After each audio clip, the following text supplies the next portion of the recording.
마태복음 25장 14절에서 30절의 말씀입니다.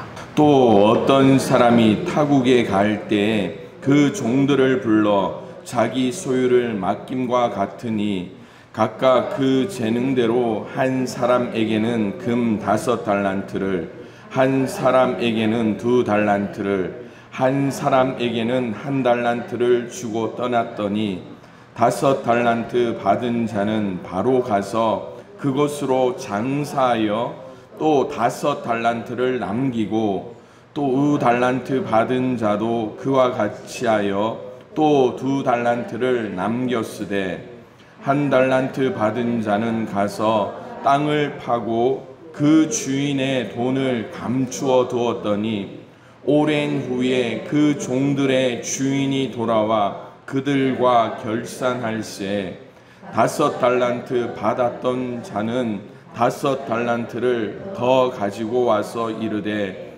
주인이여 내게 5달란트를 주셨는데 보소서 내가 또 5달란트를 남겼나이다.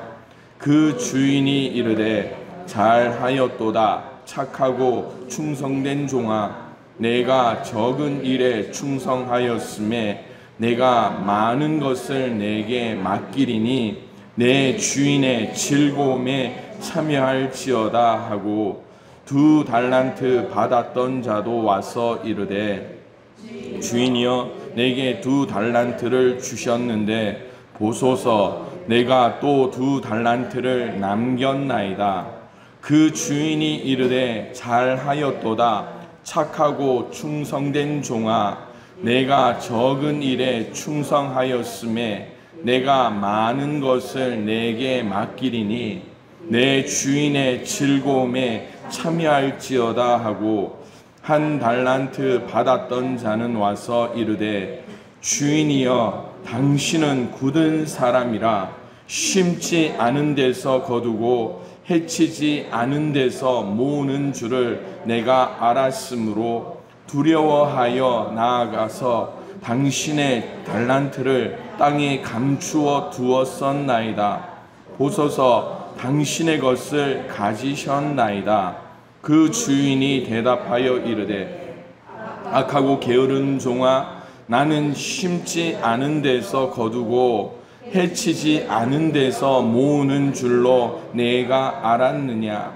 그러면 내가 마땅히 내 돈을 취하는 자들에게나 맡겼다가 내게 돌아와서 내 원금과 이자를 받게 하였을 것이니라 하고, 그에게서 그 1달란트를 빼앗아 10달란트 가진 자에게 주라. 무릇 있는 자는 받아 풍족하게 되고 없는 자는 그 있는 것까지 빼앗기리라. 이 무익한 종을 바깥 어두운 데로 내쫓으라. 거기서 슬피 울며 이를 갈리라 하니라. 아멘. 할렐루야. 우리 옆에 분들과 인사합시다. 사랑합니다. 축복합니다. 사랑합니다. 축복합니다. 예. 오늘 우리가 읽은 말씀은 신앙생활 하다 보면 아마 수십 번도 더 들었던 성경의 본문 말씀이고 설교의 내용입니다. 그래서 실은 제가 양평교회에 와서 이 본문으로 설교를 지금까지 안 했어요. 왜냐하면 너무너무 많이 들었을 거니까. 그런데 아끼고 아끼던 이 본문의 말씀을 오늘 드디어 이제 꺼내봅니다. 예. 기대되시죠? 예. 어떻게 이 본문의 말씀을 가지고 설교를 시작해야 될까 고민하다가 밖에 뛰어노는 아이들이 저한테 설교거리를 줬어요. 지난주에 이제 아이들이 여름 방학이 시작됐는데 우리 화동 지역에는 화동초등학교를 다닙니다. 이 화동초등학교 교실에 이 천정에 있는 이 석고보드를 교체하는 작업을 하다 보니까 방학이 무려 2달입니다. 9월 15일에 개학을 하는데요. 이제 막막하죠. 부모로서 얼마나 막막한지 몰라요.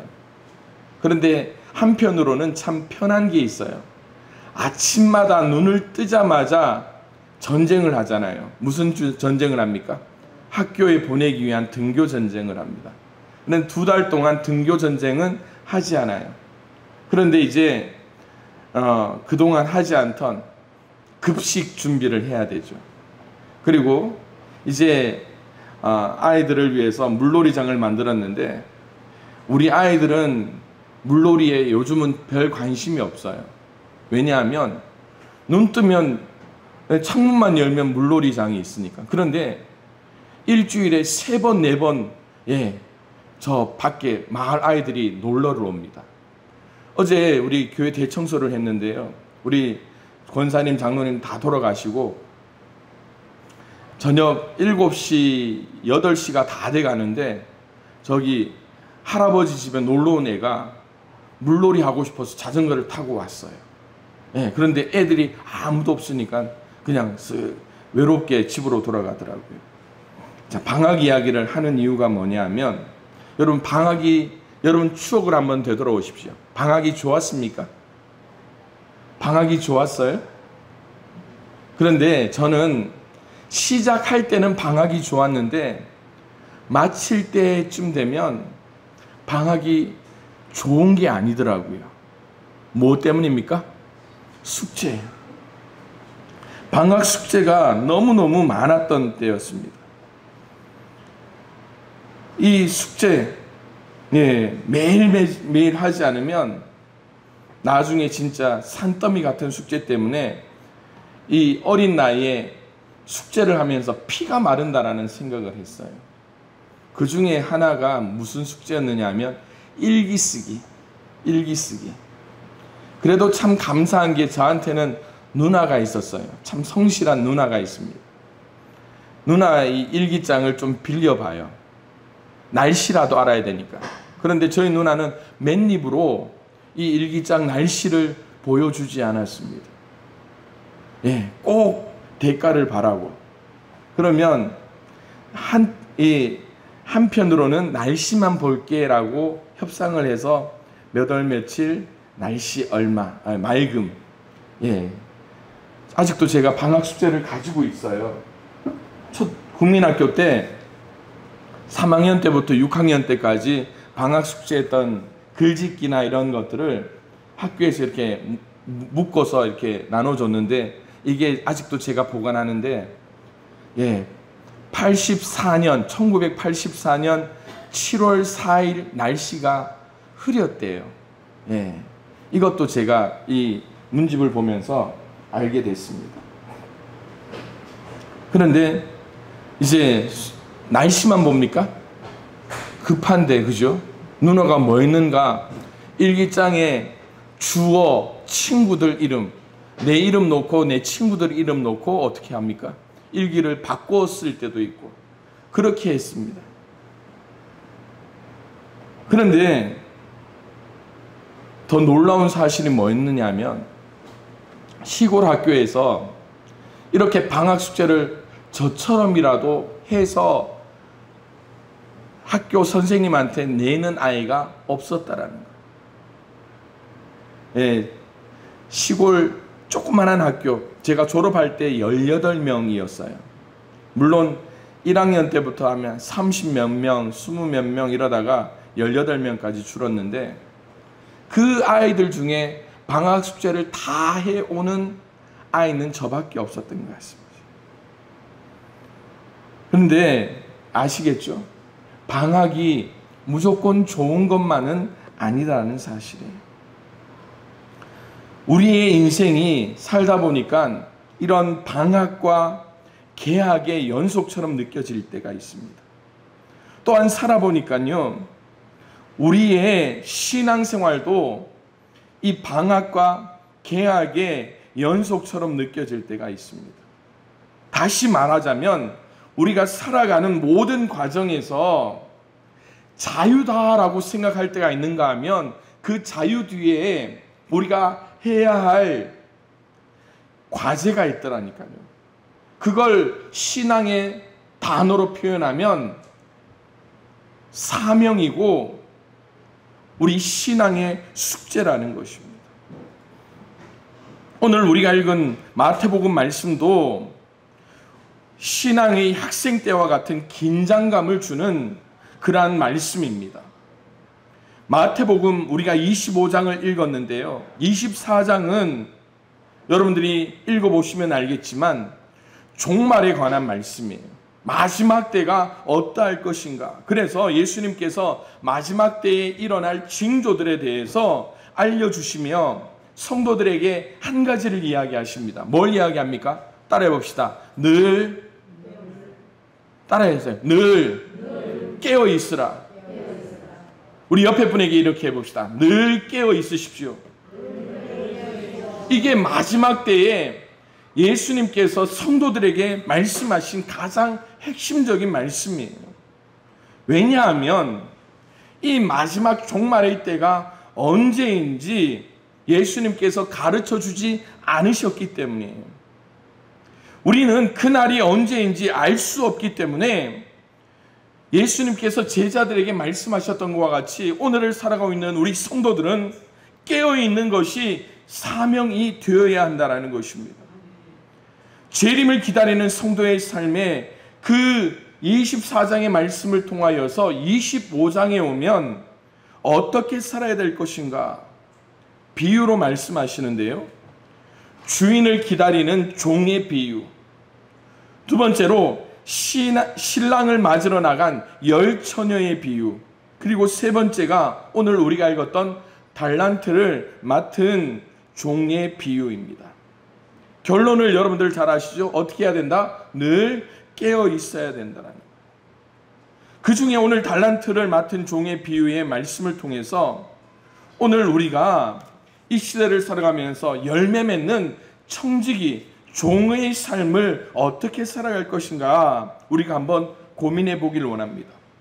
그 첫 번째가 주님께서 내게 맡겨주신 소유가 무엇인지를 생각해 봐야 한다는 거예요. 주님이 나에게 맡기신, 하나님이 나에게 맡기신 소유가 무엇인가? 오늘 본문 14절에 보면 이렇게 시작합니다. 어떤 사람이 타국으로 갈 때에 그 종들을 불러 자기 소유를 이 종들에게 맡김과 같다라고 말씀합니다.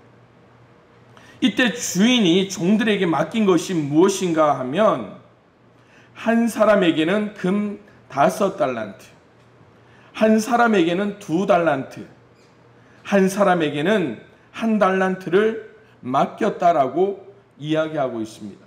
자, 그런데 여기서 달란트가 얼마나 되는가, 이게 우리한테 중요한 거죠. 자, 여러분 잘 계산하셔야 돼요.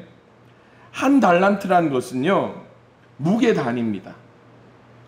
34.4kg. 금을 한 사람에게는 34.4kg을 5덩어리, 또 한 사람에게는 34.4kg을 2덩어리, 또 한 사람에게는 34.4kg을 줬다라는 거예요. 자, 우리 식으로 한번 계산해 보자고요. 자, 여러분들, 우리 여자 성도님들, 금붙이 목에, 귀에, 손목에 이렇게 감고 오신 분들 있잖아요.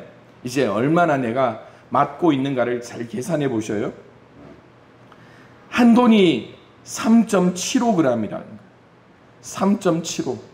그러면 1달란트는 몇 돈입니까? 121돈이에요. 계산이 빠르신 분들은 또 이렇게 12냥이라고 생각하시는 분들 또 있을 거예요. 요즘 금 한 돈이 얼마입니까? 30만 원 하신 분은 이제 금 시세는 아는데 아마 바가지를 쓰시는 것 같아요. 세공값까지 30만 원. 어제 날짜로 금 한 돈이면 27만 원 정도가 돼요. 121돈이라고 하면 여러분 놀라지 마십시오. 물론 놀랄 여러분들의 스케일도 아니지만 이 1달란트는 3,300만 원이에요. 5달란트를 맡았다 하면 1,500만 원. 2달란트를 맡았다고 하면 7천만 원 정도가 되는 것이죠. 그런데 여러분, 이 종들에게 이 돈이 중요한 걸까요? 인생 전체를 책임져 두던 주인이 지금 타국으로 떠났다라는 거예요. 인생을 책임져 주던 주인이 지금 없어졌다라는 거예요. 그래서 여러분, 인생에서 비중이 무엇인가? 여러분, 제가 식사 자리 가면 늘 하는 이야기가 있어요. 식사 자리 가면 딱 한번 생각해 보세요. 무엇을 먹느냐보다 누구와 먹느냐가 중요한 거예요. 그런데 인생이란 무엇인가 하면 무엇을 가지고 있느냐보다 누구와 함께 있느냐, 이게 중요한 거예요. 그런데 우리는 뭐에 집착합니까? 소유에 집착합니다. 물론 맞습니다. 여러분, 내 옆에 있는 사람이 누군가 한번 생각해 보세요. 지금 오늘 보니까 우리 장로님 권사님, 그리고 우리 손은숙 성도님, 그리고 제 기억이 맞다면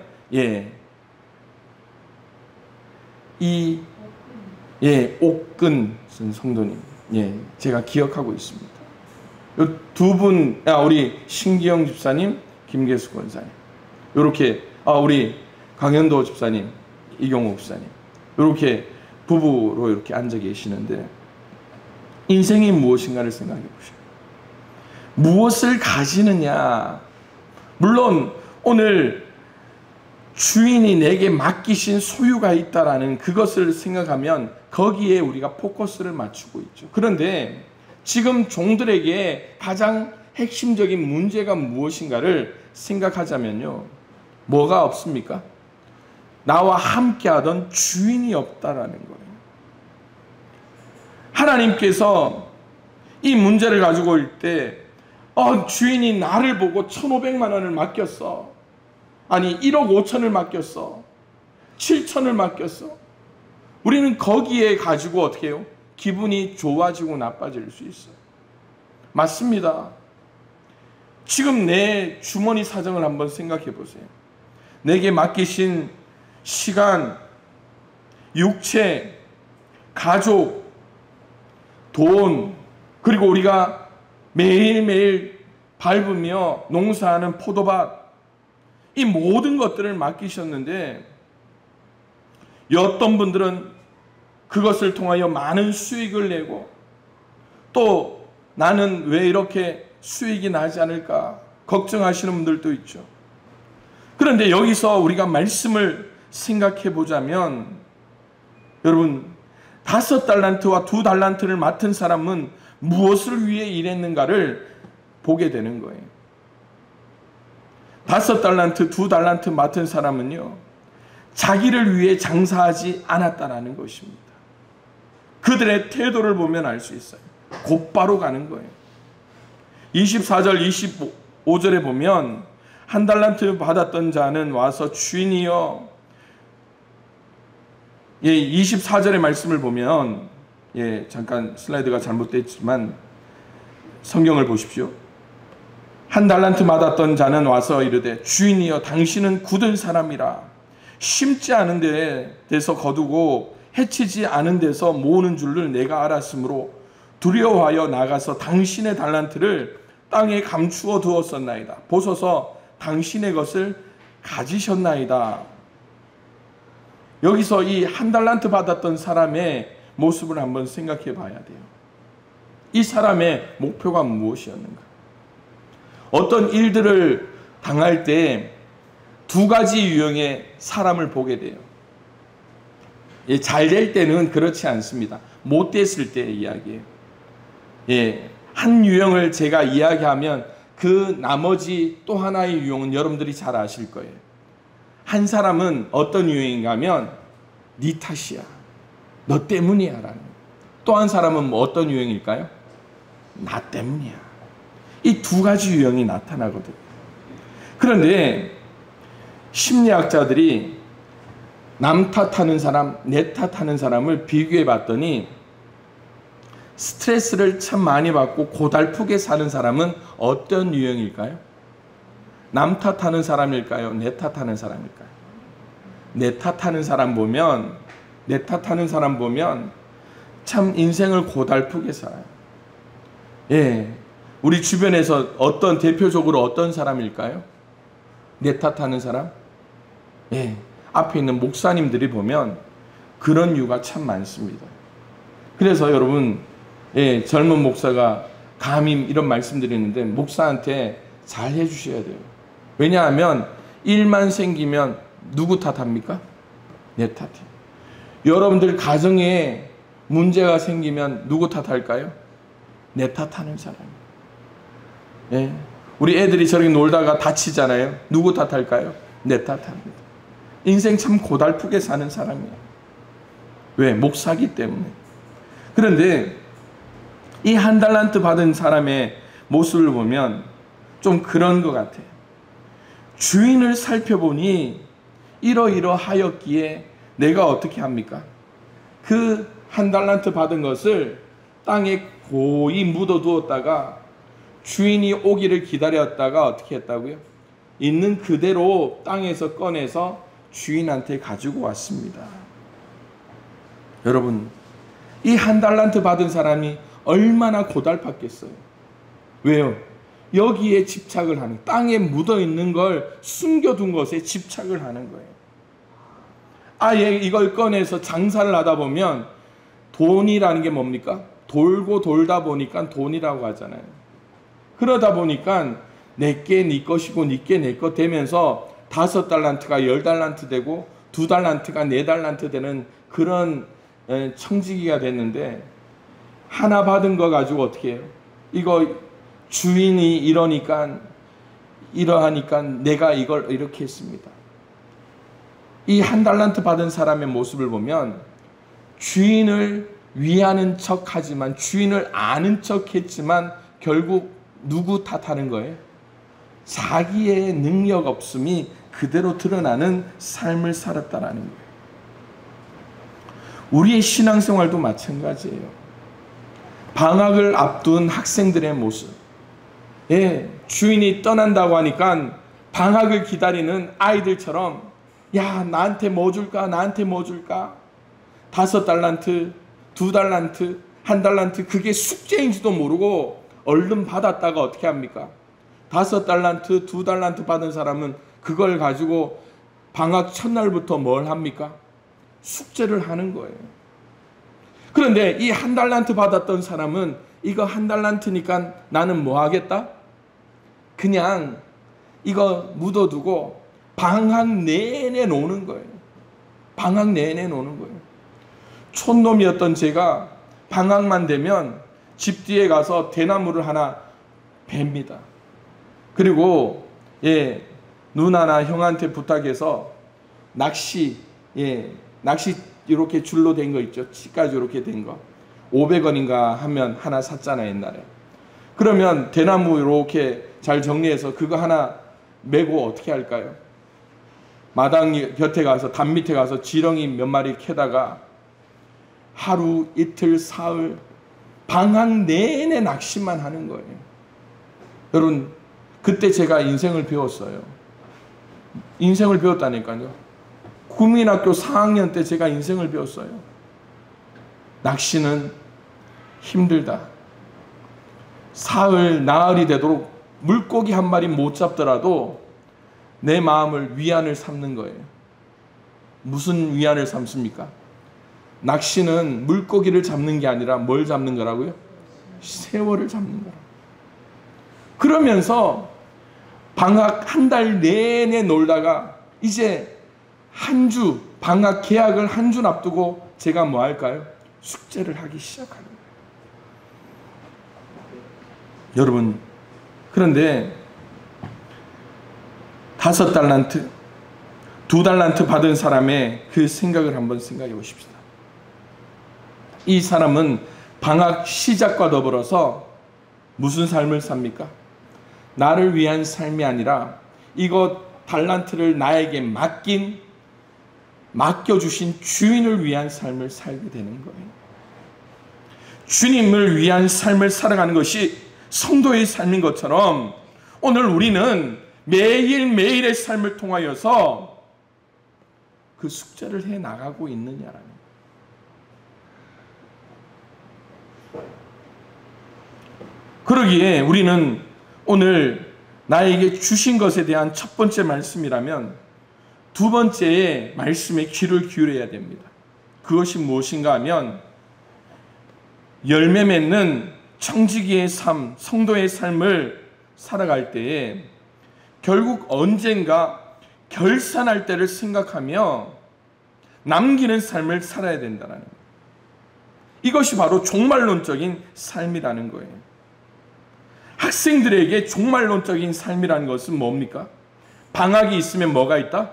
계약이 있다라는 거예요. 모든 인간에게는 그 시작과 더불어 마치는 시간이 있다라는 거예요. 여러분, 좀 슬픈 이야기처럼 들릴 수 있는데요. 우리가 언젠가 죽게 될 때에 그 죽는 날이 무슨 날인가 잘 생각하셔야 돼요.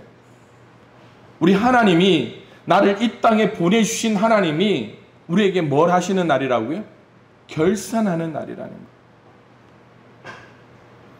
그래서 여러분, 오늘 말씀대로 5달란트, 2달란트 받았던 사람처럼 남기는 그것에 대해서 포커스를 맞추는 게 아니라 내게 맡기신 일에 대해서 얼마나 성실하게 할 것인가를 한번 고민해 봐야 된다는 거예요.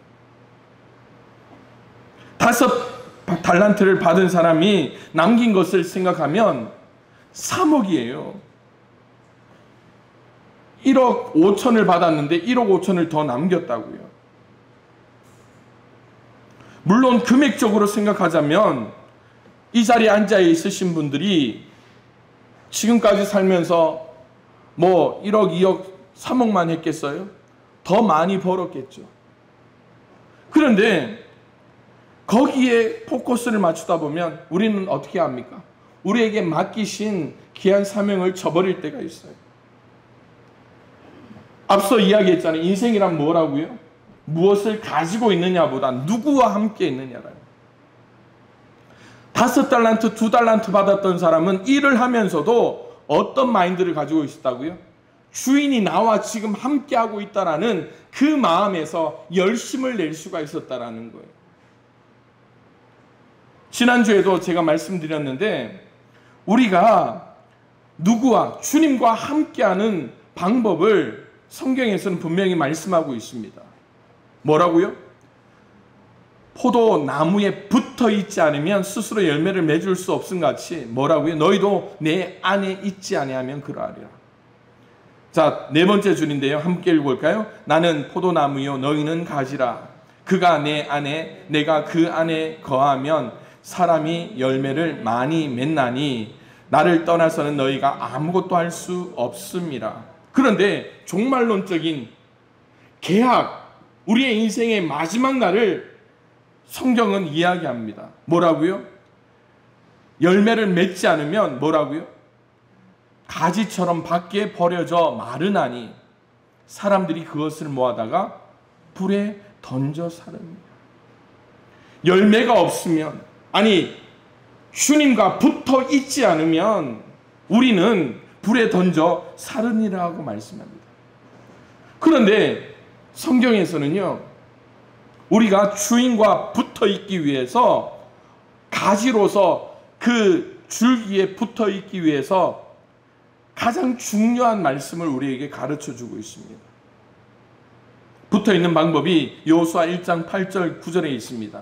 이 율법책을 내 입에서 떠나지 말게 하며 주야로 그것을 묵상하여 그 안에 기록된 대로 다 지켜 행하라. 그리하면 내 길이 평탄하게 될 것이며 내가 형통하리라. 뭐라고요? 말씀으로 우리가 붙어 있는 거예요.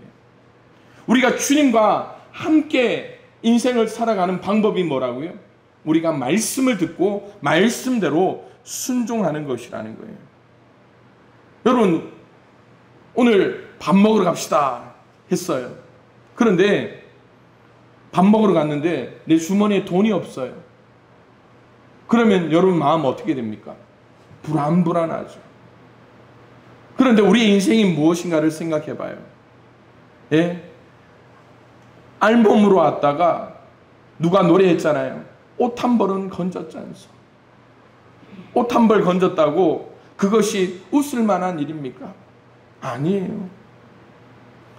빈손으로 왔지만 우리가 갈 때에, 주님 앞에 갈 때에 주님과 함께 살아왔던 우리의 인생이 주님 앞에 합당한 삶이 된다면 우리는 나중에 종말론적으로 우리 주님께서 나와 계산할 때에 숙제를 다 한 학생처럼 어깨를 펴고 학교에 갈 수 있다는 거예요. 주님을 만날 수가 있다는 겁니다. 그러기에 사랑하는 성도 여러분, 마지막으로 열매 맺는 청지기로서 우리가 상 받을 것을 기대할 수 있는 그런 삶을 살아야 됩니다. 청지기는, 열매 맺는 청지기는 상을 기다리고 있습니다. 앞서 제가 말씀드렸지만 방학 숙제를 성실하게 행하지는 않았지만 번개치기로 한 달치 일기를 일주일 만에 다 쓰고 글짓기도 얼마나 많이 했는지 모르겠어요. 이 글동산 모음집에 보면 여러분 그동안 잊고 살았던 최무선, 그리고 제 인생에 단 한 번 저희 아버지와 저 둘이서 인생에 단 한 번밖에 없는 나들이를 했던 적이 있습니다. 그 이야기들이 이 글짓기 방학 숙제 가운데 있더라고요. 그런데 여러분, 방학 숙제를 내고 나면 꼭 학교에서 상장을 줍니다. 그 상장이 뭐냐면 뭐 우수상, 공부 잘해서 주는 그런 상이 아니에요. 무슨 상인가 하면 표창장이, 모범상입니다. 그런데 여러분, 책가방이 아무리 커도 가방에 들어가지 않는 물건이 하나 있어요. 뭡니까? 상장이에요. 종이 한 장짜리 상장. 이걸 들고 어떻게 합니까? 학교에서 걸어서 오다 보면 엄마가 보이면 이 상장을 흔들면서 막 뛰어가죠. 뭐 했다고요? 엄마 나 상 받았어. 저희 형이나 저희 누나가 저를 얼마나 못마땅하게 생각하겠어요. 그것도 숙제한 거라고. 그런데 여러분, 우리에게 주시는 주님의 상이 뭔가를 생각해 보십시다. 상장이 아니더라고요. 칭찬입니다. 그 주인이 이르되 잘하였도다. 함께 여러분 자신에게 하듯이 한번 읽어볼까요? 시작. 착하고 충성된 종아, 내가 적은 일에 충성하였음에 내가 많은 것을 내게 맡기리니 내 주인의 즐거움에 참여할지어다 하고, 이게 우리 주님의 상이더라. 여러분, 어제 우리 여러 성도님들과 함께 참 땀도 많이 흘리고 고생을 참 많이 했습니다. 모두를 칭찬하지만 설교기 때문에 한 명한테 좀 포커스를 맞춰서 칭찬을 할게요. 우리 추영애 권사님, 어제 제일 먼저 와서 제일 늦게까지 참 수고를 많이 했어요. 그런데 제가 어제 그렇게 그냥 똑같이 수고했습니다 하고 하면 진짜 이게 칭찬인지 칭찬이 아닌지 모르잖아요. 그래서 제가 그렇게 칭찬을 드렸어요. 우리 추영희 권사님이 서울에 아현동에 있는 서울교회 권사님이신데, 권사님이 귀농한다니까 서울교회 임종기 담임 목사님이 얼마나 속상해했을지 이제 알 것 같아요. 권사님처럼 이렇게 열심히 봉사하고 청소하는데 얼마나 마음이 아팠을까. 그래서 우리 목사님이 속상해할 만했겠어요. 그랬더니 우리 권사님이 그러시더라고요.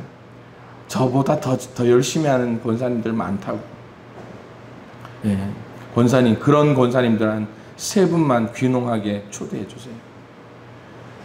그런데 제가 오늘 이야기할 분은 우리 추영희 권사님이 아니에요. 우리 임종기 목사님에 대해서 잠깐 이야기하려고 해요. 권사님은 잘 모르시겠지만 제가 신학을 하면서 내가 저렇게 목회하고 싶다라고 생각했기 때문에 신학대를 지원하게 됐는데 그 모델이 되신 분이 임종기 목사님이에요. 김천분이라 참 무뚝뚝합니다. 표현도 잘 안 해요. 제가 한 번씩 인사드리면 만날 때나 전화로 딱 3가지 질문을 합니다. 밥 먹었나? 잘 있나? 2번째, 사모님은 잘 계시나? 애들은 잘 있나? 딱 3가지를 묻고 그 다음부터 이야기를 하세요. 그런데 이분에 대해서 참 얼마나 제가 어렵겠습니까? 그런데 이분의 모습을 보면서 나도 저렇게 살아야 되겠다라고 생각한 게 한 가지가 있습니다. 뭐냐 하면 우리 교회도 남자 화장실, 여자 화장실 있는데 저도 가끔씩 양쪽 화장실을 다 청소를 합니다. 그런데 남자 화장실 손 씻는 세면기, 여자 화장실 손 씻는 세면기 어디가 깨끗할 것 같습니까? 여자 화장실요? 아니에요.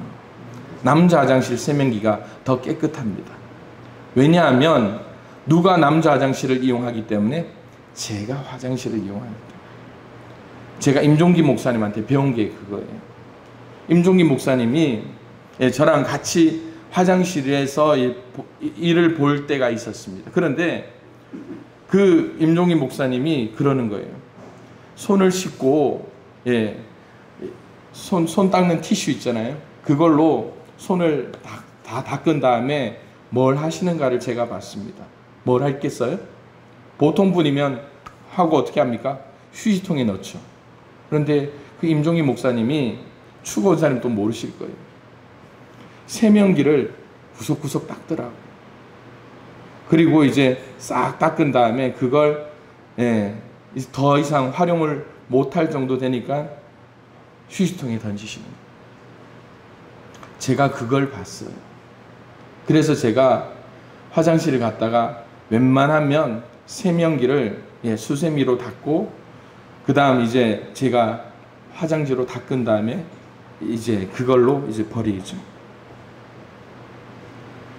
작은 일에 충성하는 게 뭘까? 여러분, 대단한 게 아니더라고요.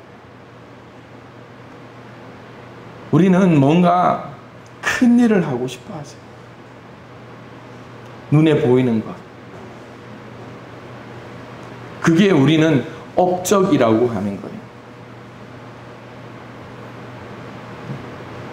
그게 어쩌면 이 나라와 어쩌면 정치적인 이야기가 될 수 있으니까 제가 사양합니다.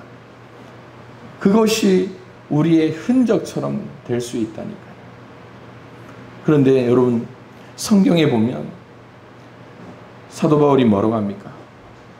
예수 그리스도의 흔적을 가졌다라고 할 때 그 흔적이라는 것이 스티그마라는 말이 쓰였는데 그게 뭔지 아십니까? 상처예요, 상처. 작은 일이 뭔지 아십니까?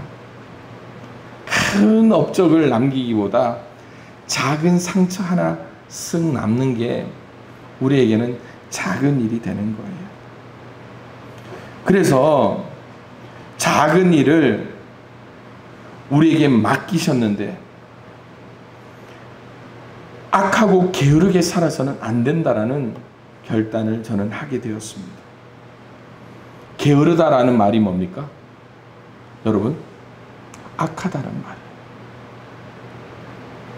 잠재 능력, 하나님이 맡기신 시간, 내게 주신 귀한 사명, 수많은 것을 하나님께서 우리에게 허락해 주셨는데 여러분, 지난 2년 6개월 동안 코로나로 인해 여러분들 땅에 잘 묻어 두셨잖아요. 이제 주님께서 이 시간 우리에게 와서 그것을 결산하신다고 할 때 여러분들은 어떤 자세로 주인을 맞으실 것입니까? 게으르게 2년 6개월을 보내셨던 분들도 분명히 있을 거예요. 그러나 내일이 종말인 것처럼 생각하면서 주님께서 내게 맡기신 것들을 잘 관리하신 분들도 있을 겁니다.